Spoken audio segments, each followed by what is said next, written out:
Au XVIIIe siècle se développe le commerce triangulaire, pratiqué par les navires européens entre l'Afrique, l'Amérique et l'Europe. Tout commence par la traite atlantique, une étape essentielle du commerce triangulaire, car elle permet de se procurer des esclaves. Ainsi, en Afrique, des marchands capturent des hommes et des femmes et les échangent contre de la vaisselle, des tissus, des armes et du vin.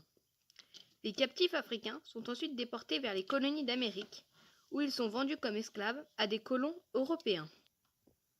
Les esclaves travaillent alors sur les plantations de leurs maîtres et cultivent le coton, le tabac, le café ou le sucre. Tous ces produits issus des plantations sont ensuite vendus en Europe à de riches marchands européens, en Angleterre, en France ou aux Pays-Bas.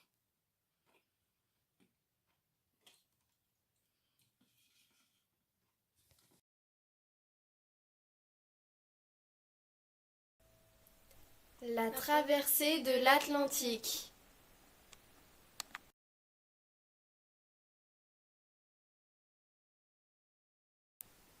La traversée de l'Atlantique durait 2 à 3 mois. La traversée était très rude. Sur les 12,5 millions d'Africains, seulement 10 à 11 millions ont survécu.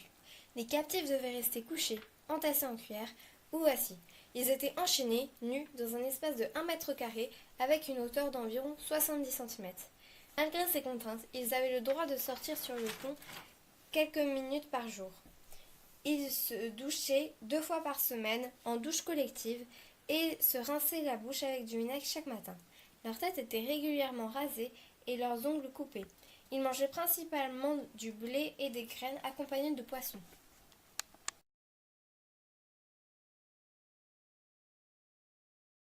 Lors de la traversée, ou même à l'embarquement, il y eut beaucoup de tentatives de suicide, car les esclaves préféraient mourir plutôt que d'être jetés dans l'esclavage.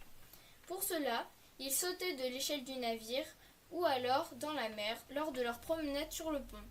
D'autres esclaves faisaient des grèves de la faim.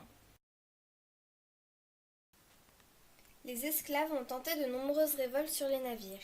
Les femmes, ayant plus de liberté d'aller sur le pont, ramenaient des armes en cachette pour aider aux révoltes. En 1839, les esclaves ont réussi à prendre le contrôle d'un navire, mais ils ont été réceptionnés et emprisonnés par un autre navire américain. C'était la plus célèbre des... Le travail commençait à 5 heures du matin. Un maître blanc fait fouetter son fouet pour les réveiller. Les familles d'esclaves ont travaillé dans les plantations. Les esclaves travaillaient dans les plantations du coton et de la canne à sucre. La vie était particulièrement pénible et difficile dans les plantations de sucre. Vers 4 ans, ils travaillaient vers leur mère. À l'âge de 12 ans, ils faisaient des tâches beaucoup plus importantes et ils quittaient leur famille pour aller dans d'autres plantations.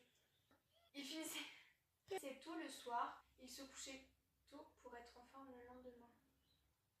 Le jour où ils ne travaillaient pas, c'était le dimanche. Les esclaves avaient quelques libertés. Ils pouvaient parler, ils font presque partie de la famille du maître parfois. Quelquefois, les enfants noirs et les enfants des maîtres partageaient des jeux.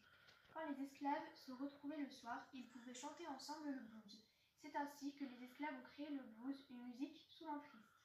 Certains esclaves arrivent à fuir des plantations et vivent alors dans la forêt. On parle alors de marronnage.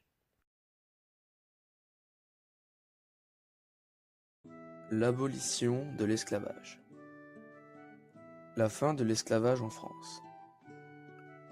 Le 22 août 1791, des dizaines de milliers d'esclaves se révoltèrent à Saint-Domingue, qui était alors une colonie française. Ils se réfugièrent dans la forêt et dans les montagnes de l'île, massacrèrent de nombreux colons et brûlèrent les plantations. La situation inquiétait les députés de l'Assemblée législative, qui décidèrent d'envoyer des commissaires de la République sur place. Leur mission était de ramener l'ordre. À leur retour en France, ils racontèrent la situation et les députés de la Convention prirent la décision d'abolir l'esclavage le 4 février 1794, pour éviter que les révoltes ne touchent toutes les colonies françaises. Mais l'histoire de l'esclavage en France ne s'arrête pas là, puisque Napoléon décida en 1802 de rétablir la traite des Noirs. Il promulgua le décret suivant. La traite des Noirs et leur importation dans les colonies auront lieu conformément aux lois et règlements antérieurs à 1789. Ce n'est qu'en 1848, sous la Deuxième République, que le député Victor Schœlcher a fini par obtenir l'abolition définitive de l'esclavage. Le 27 avril, le décret a été signé obligeant les planteurs à émanciper près de 250 000 esclaves dans l'ensemble des colonies françaises. L'abolition de l'esclavage aux USA. Dès 1688, certains colons de Pennsylvanie commençaient à réclamer l'abolition du système esclavagiste. Les gens qui vivaient dans le nord utilisaient peu les esclaves car les climats ne permettaient pas les cultures intensives de sucre, coton, café. Ils étaient donc plutôt contre l'esclavage, alors que les planteurs du sud utilisaient une forte main-d'œuvre noire.